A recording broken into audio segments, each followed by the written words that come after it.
Aos amigos, eu falei muito do, do romance Casei-me com o Morto, que realmente tem uma descrição assim fabulosa. Eu chamei de animação do objeto. O Cornel Ulrich, que é o escritor do Casei-me com o Morto, de Janela Indiscreta, é um escritor fabuloso. Mas o que acontece? Quando eu lembro assim da Lígia Fagundes Telles, a descrição da ação, rubricas.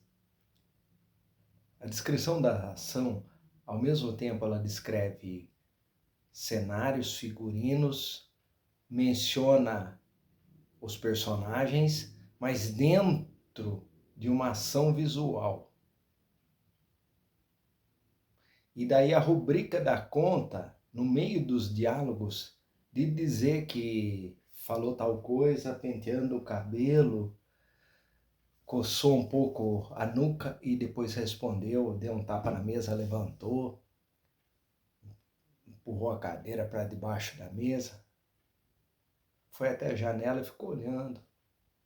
Aí o diálogo, aí isso eu acabei me estendendo, não é rubrica, isso aí é ação. A rubrica é falou tal coisa, penteou o cabelo. Ou falou e esticou a mão. Então, para falar assim, quantas, a, que honra, né? Eu devo a sua visita, estendeu a mão. Aí o outro entregou o pacote. Não, ele falou e estendeu a mão. Aí na ação vai dizer que o outro pegou e pôs o pacote na mão dele. Aí ele virou, colocou em cima da mesa. Puxa uma cadeira, senta aí. E aí, tá muito calor? Não? Fez muito calor na viagem de vinda? Então é um diálogo e ao mesmo tempo uma rubrica que vai falando os gestos no meio da fala e depois a ação. Então o roteiro de cinema prepara um escritor para levar a mise-en-scène que vai acontecendo, né? Nesse misto de ação e diálogos e uma pequena rubrica, ação, diálogo e a locação que é a cena. Né? Mudou a locação dentro da casa, fora da casa. Então é uma história sequencial. Então ali já Fagundes Telles a gente vê muito claro que ela domina isso, mas em linguagem de romance. Né? Então aqui tem um romance do John Steinbeck, Ratos e Homens. O Ratos e Homens é rico de diálogo. O que o Cornell, no Casei-me com o Morto, é bom da descrição da ação, descrever a ação, a história acontece por imagem, é muito bom mesmo. E eu cito a Lígia Fagundes Telles no Ciranda de Pedras, no Verão no Aquário, e na maioria dos contos dela também tem isso daí. Então atentem a esses detalhes, né? Porque a gente pode escrever um romance ou escrever um roteiro de cinema, é a mesma coisa, o aprendizado é o mesmo, né? Você tem que visualizar o que está acontecendo e colocar isso em texto. Acontece que o romance acaba filosofando mais, mas Joe Steinbeck no Ratos e Homens não tem esse narrador. Até tem um narrador, começa descrevendo o cenário. Então, parece que é um narrador, né? Alguns quilômetros ao sul de Soledad, o rio Salinas aproxima-se do sopé das colinas e fica bem profundo, verde. A água também é quente, por deslizar, reluzente sobre as areias amarelas banhadas pelo sol antes de chegar à Lagoa Estreita. De um lado do rio, as encostas das colinas sobem até as montanhas Gávea, fortes e rochosas. Mas do lado do vale, a água se faz acompanhar por uma fileira de árvores, chorões que se renovam verdejantes a cada primavera. É tão rico a descrição do começo do John Steinbeck do Ratos e Homens, mas é tão rico que é melhor do que a descrição do Casamento com o Morto. Só que é diferente. É diferente. O Cornell, ele faz uma espécie de animação do objeto, ou seja, ele faz a trama andar com a imagem, como se fosse cinema, com poucos diálogos e com imagem. Por isso que eu chamei de animação do objeto. Porque é impressionante o Cornell no Casamento com o Morto. Agora, no Ratos e Homens, o John Steinbeck, esse começo é impressionante. Parece um filme daqueles mais antigos que está filmando a natureza, a paisagem. Então ele descreve o rio Salinas, né? A tantos quilômetros de Soledad, o rio Salinas desce com sua água cristalina. De um lado, as montanhas Gablan, né, se estende até as montanhas Gablan. Do outro lado, as árvores, né, chorões, se acumulam. Aí começa a falar dos coelhos, dos rastros dos animais que vêm beber água no rio, das partes desgastadas que as crianças vão nadar no rio, de tanto que elas vão e voltam, ficam umas trilhas. E também que os mendigos, às vezes, à noite descem lá, né? E daí o que mais? Aí descreve chegar dois homens, dois personagens. Descreve as roupas dele, como que é o primeiro, que é baixo, né? Tem uma cara assim de uma pessoa esperta, o nariz, né, bem marcado, ele é moreno, tá de chapéu, descreve a calça de lona, de jeans assim, a camisa com botão de latão. Aí atrás dele tem a antítese dele, que é o Lenin, né? O primeiro é o George, que parece um urso, que os braços ficam balançando do lado, não balançam, vem estendido do lado, e a expressão do rosto dele é comprido. É impressionante como que ele traz primeiro a paisagem, a vida naquela paisagem dos coelhos, e daí os pássaros voam, os coelhos correm, e daí vem os homens. Aí o grandão começa a tomar água, enfia a cabeça dentro da água, o outro fala, não bebe muito, você vai passar mal que nem da outra vez, Lene. Aí ele tira a cabeça da água, escorre a água do chapéu na camisa, e daí ele fala, tá muito boa a água, bebe um pouco, George, bebe um pouco da água, mas toma de golão. Aí o George fala, não sei não, essa água não parece boa não. Água parada a gente não deve beber. Você ia tomar água de enxurrada. Aí ele abaixa e toma com os tapinhas rápidas, assim, com a mão.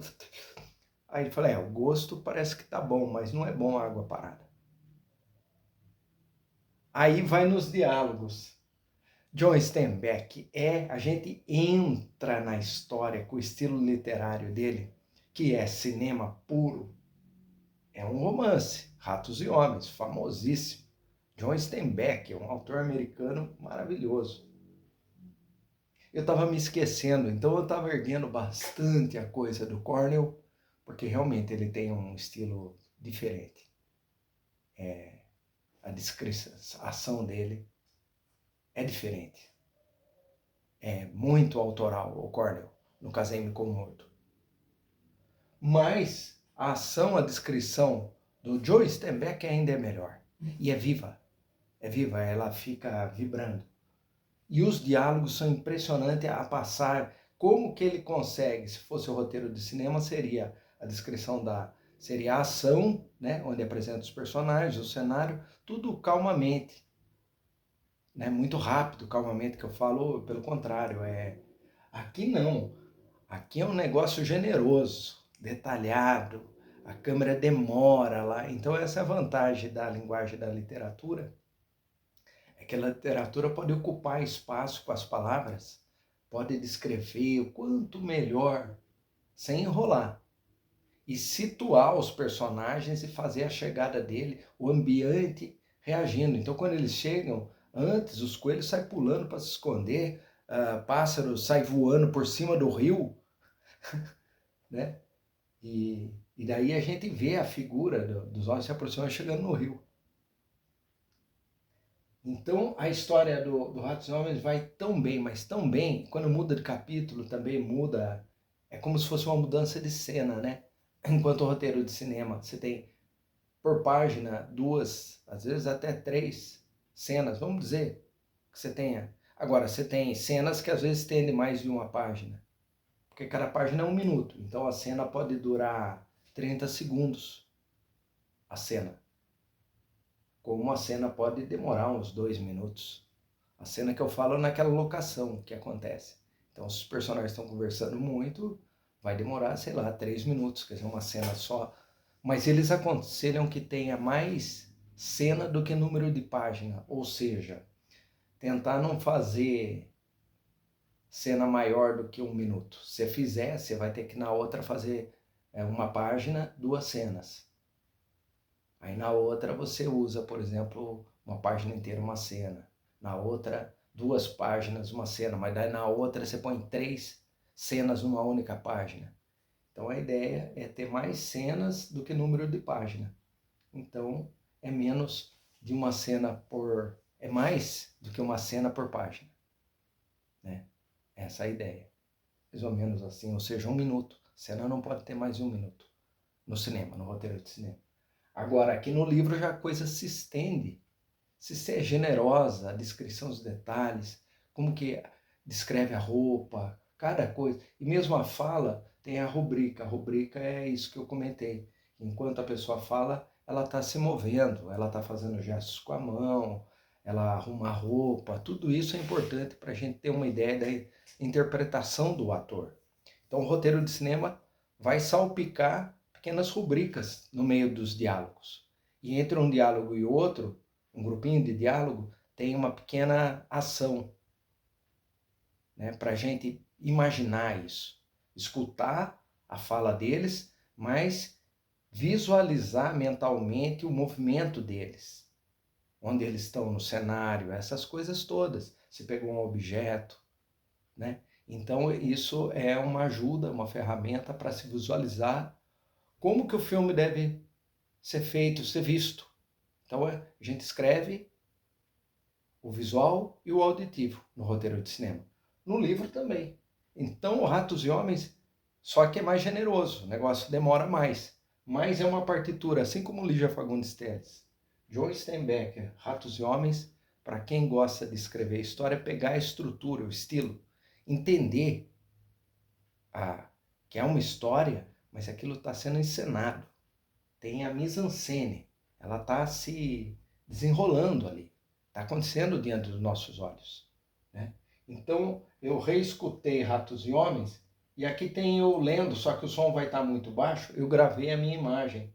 Então, eu estou aqui mais jovem, sem barba, e todo o livro eu gravei filmando o meu rosto lendo.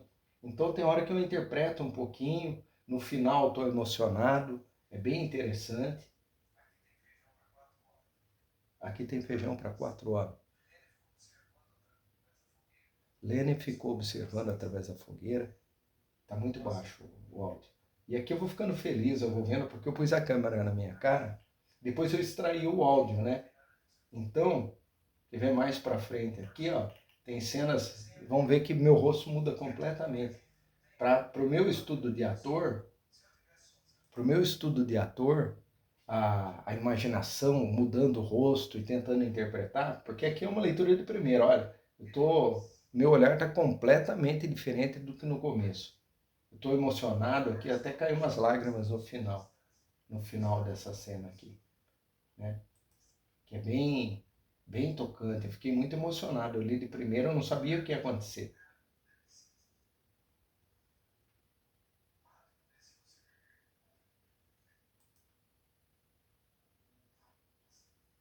É muito pesado o final, bem pesado. Tá aqui na playlist do Ratos e Homens. Então, se a pessoa quiser me ver lendo o audiolivro, né, senhor YouTube? Meus conteúdos são não são educacionais e são muito fáceis, muito rápido e tudo.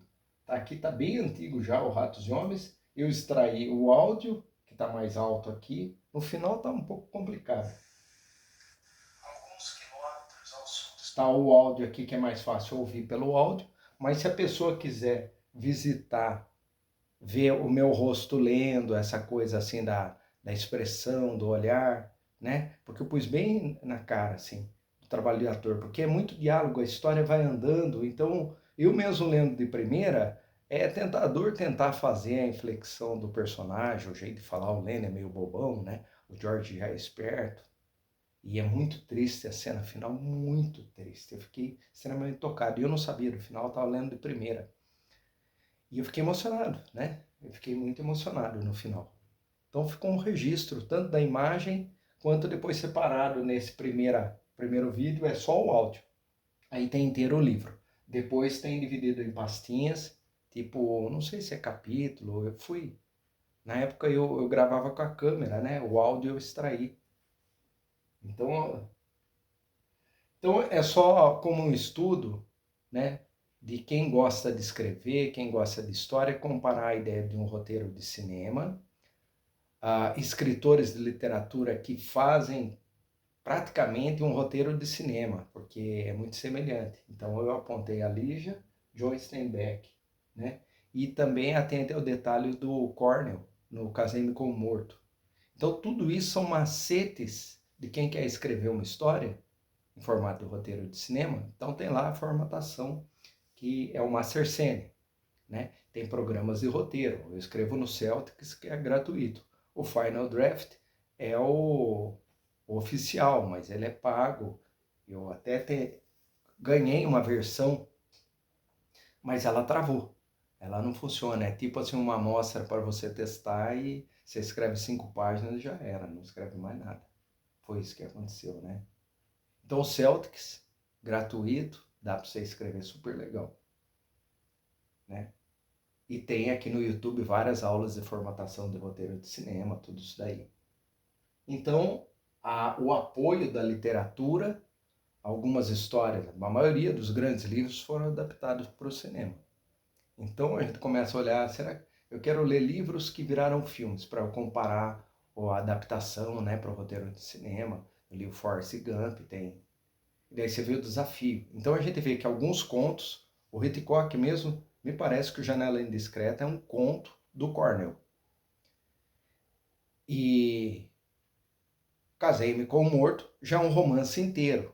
Então ambos foram adaptados para o cinema. O Hitchcock adaptou a Janela Indiscreta, o outro foi um outro cineasta que eu não sei quem é, que é o Casei-me com o Morto.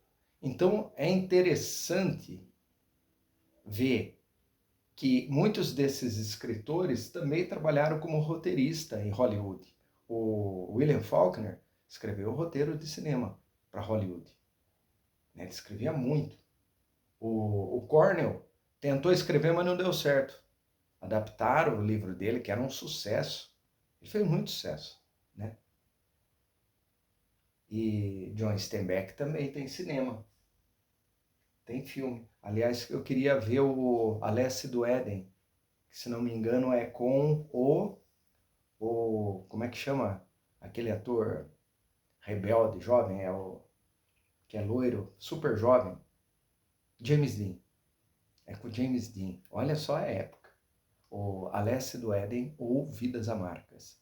É um livro do John Steinbeck, né? Bom, esse vídeo foi isso, ficou longo, mas eu precisava revisitar a literatura, que eu amo demais, Ratos e Homens, os diálogos, dava para fazer no teatro. Eu imagino assim um ator muito grandão, um ator pequeno, sabe, pegar os trechinhos, as falas do comecinho ali, algumas falas, sabe, montar uma cena no teatro do Ratos e Homens. É muito legal. É isso aí, para quem gosta de literatura, de cinema e quer conversar, meu conteúdo é uma conversa. É uma conversa. Aprendo eu, aprende vocês, erro eu, todo mundo erra, não tem problema. A gente pesquisa aqui no YouTube, escreve embaixo alguma coisa aí, eu respondo quando eu consigo, se eu sei, e vamos estudando, né? quem ama ler livros, né? Meu canal é para o deficiente visual, por isso eu gravo muito audiolivro, né? Mas também é para o amante do cinema, da escrita, da literatura e dessa conversa, né? Então, a minha mensagem sai daqui da casa, onde eu moro aqui na cidade de Botucatu, para o mundo. Então, uma pessoa pode estar lá num outro país, eu gravei vários aqui, já morri, e está aqui vários registros de ideia. Então, se alguém fala, nossa, eu assisti vários dele, tinha ideias legais, ele estava comentando isso, sabe? O que a função antes da TV Cultura, antigamente, fazia a TV Cultura, tinha essa função. A gente via coisas na TV Cultura, né? O Enigma da Pirâmide, minissérie em 4 episódios, na Rede Cultura. O Enigma da Pirâmide. Muito bom, né? Então, hoje tem TVs, tinha TV a cabo, Extremes, tem muita coisa, mas antigamente na TV aberta que a gente via, mesmo a Bandeirante, via os filmes, né? E via a TV Cultura. Tinha a TVE do Rio de Janeiro, que era muito boa também. E sempre tinha programas e entrevistas com escritores, com cineastas, com atores, né? Tinha um na TVE do Rio de Janeiro que era Arte com Sérgio Brito. Sérgio Brito veio aqui em Botucatu, ele me viu atuando. Ele falou, eu não gostei da cena, mas você é estreônico, continue, o teatro gosta de pessoas estreônicas. Era uma cena que eu tinha escrito, muito bizarra. Não tem nada demais, a cena era ruim, era um trecho, era ruim mesmo. E ele, um ícone, né? Um ator, um intelectual, o Sérgio Brito, falecido já. Ele veio apresentar uma peça aqui e nós tínhamos um festival de esquetes. Então, depois da peça, antes que a peça, a gente foi apresentar o nosso festival de esquete e pediu para ele ser o mediador, para ele falar alguma coisa e fazer a propaganda da peça dele. E ele aceitou. O Sérgio Brito aceitou e assistiu as ceninhas. Nossa, tinha 5 minutos assim de cena, cada esquete. Aí tinha lá umas 10 esquetes. Ele assistiu e comentou ao final. Que homem elegante o Sérgio Brito. E eu assisti ele na televisão, chamava Arte com Sérgio Brito. Ele comentava sobre comédia dell'arte, sobre dança butô. Nossa, ele fazia altas... Era uma revista educativa. Então isso que eu fico brincando de falar algumas coisas, não é nada parecido com o que o Sérgio Brito fazia na televisão. Mas é assim, é cultura. Como é que chamava o curador da Bienal, se não me engano, a Bienal de... Ixi, esqueci a época. Nossa, como tá difícil. 1992, 93, chamava Bienal Antropofagia. O tema dessa Bienal, ela ficou muito famosa. Depois a Bienal aqui em São Paulo, aqui no estado, na cidade de São Paulo, eu moro em Botucatu, no interior. A Bienal ficou decadente, mas era o auge naquela época. E, se não me engano, era o Aguinaldo Faria, que era o curador da Bienal, dessa Bienal fantástica. E daí tem no YouTube, aqui naquela palestra Tex, o Aguinaldo Faria. É muito interessante, um homem muito inteligente. Ele faz uma palestra e ele cita contos, livros. Ele fala da Carson McCullers, do a Balada do Café Triste. Eu tenho gravado um conto aqui. Eu conheci através dessa palestra Tex do Aguinaldo Faria, que era o curador da Bienal, dessa Bienal maravilhosa. Eu não sei se foi essa, mas se foi essa da antropofagia, que eu fui ver na época. Tinha muitas obras, era muito louco. Resumindo, ele fala do Guimarães Rosas, do meu tio Iauaretê. Então a gente vai correndo atrás, vai gravando os audiolivros, vai conhecendo, vai estudando. E ele falava uma coisa, para finalizar, eu tenho toda essa volta para falar do Aguinaldo Faria, dessas coisas do Sérgio Brito. O Aguinaldo Faria falava assim, tem pessoas que sabem, e a função das pessoas que sabem é comunicar isso. avisar os desavisados. Então, se você sabe, você avisa, você passa para frente. Então, a ideia de um professor, você sabe uma coisa, você conta para o outro. É só essa a função, né? Não fui muito claro nisso, mas eu achei muito interessante avisar os desavisados. Por exemplo, um dia li lá Ratos e Homens. Aí eu fui vendo, Forrest Gump citava os idiotas. Ser idiota não é nenhuma caixa de chocolate. No outro vídeo eu falei que era ser louco, não é uma caixa. Subentende-se. E na abertura do meu canal eu falo, a vida não é nenhuma caixa de chocolates. Ser idiota não é nenhuma caixa de chocolates. As pessoas riem de você, caçoam. Pelo menos a minha vida foi muito interessante. Aí ele começa a descrever os idiotas da literatura clássica. Aí fala do Bench, do Sonha Fúria, do Faulkner. Fala do Lenin, do Ratos e Homens. Fala do Idiota, do Dostoiévski. E eu acho que fala mais de um outro lá, que eu ainda não fui atrás para ver, eu queria ver. Eu gosto muito de idiotas, eu me considero um tremendo idiota no sentido geral. Tipo, né? Já não precisa nem explicar mais. Tô aqui, 1.400 vídeos, o YouTube caçoando de mim, dizendo que eu pego meus vídeos e disparo ele de um banco de vídeos já pronto, automatizado. E que é muito fácil, meus vídeos são fáceis e são todos iguais, monótonos e não são educacionais. Eu sou um idiota completo mesmo. Lembrando Sérgio Brito, maravilhoso. Lembrando Agnaldo Faria, maravilhoso. Então, cabe aos que sabem avisar os que não sabem. Lendo Forrest Gump, eu soube de Ratos e Homens, se não me engano, no Lost. No Lost parece que comenta Ratos e Homens. Então eu vi a primeira vez que existia um livro de um tal John Steinbeck chamado Ratos e Homens. Depois eu li no Forrest Gump, no livro, que tem um áudio aqui gravado, citando vários idiotas da literatura. Aí citou o Lenin, do Ratos e Homens, John Steinbeck. Aí eu fui na biblioteca, peguei, na época eu li o livro físico, então eu filmei eu lendo, filmava com uma câmera. Aí eu li, fiquei emocionado, achei incrível. Então um dia eu vislumbrei, eu tive acesso, alguém me avisou que existia um livro maravilhoso. E eu estou aqui avisando as pessoas também e disponibilizando a minha leitura em voz alta, o áudio, né, senhor YouTube? É muito fácil o meu conteúdo, disparado de um banco, né? Pior que eu sou idiota o suficiente para continuar, porque estou melhorando muito e eu sou viciado, eu não consigo terminar esse vídeo. Estou viciado.